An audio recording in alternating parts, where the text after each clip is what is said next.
老板您好，我叫阮胜利，今天2025年4月18号礼拜五，我练习右手。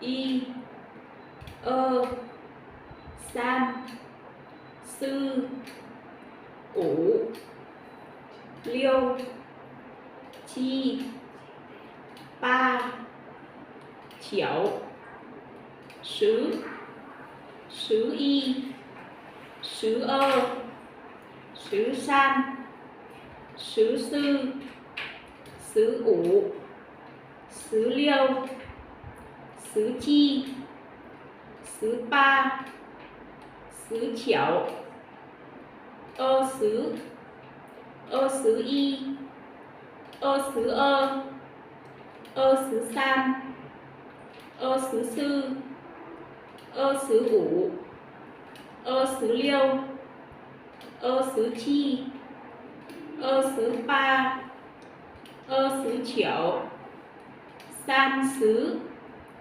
我转左手。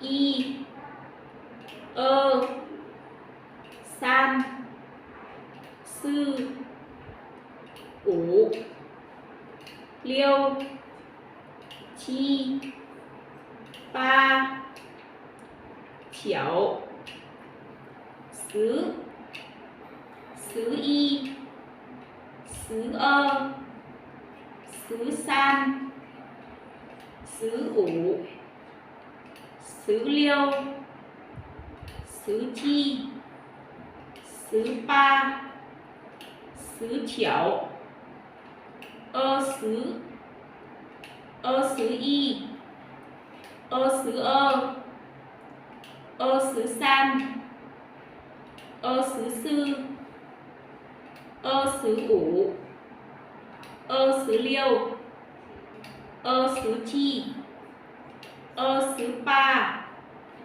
29、30，谢谢老板。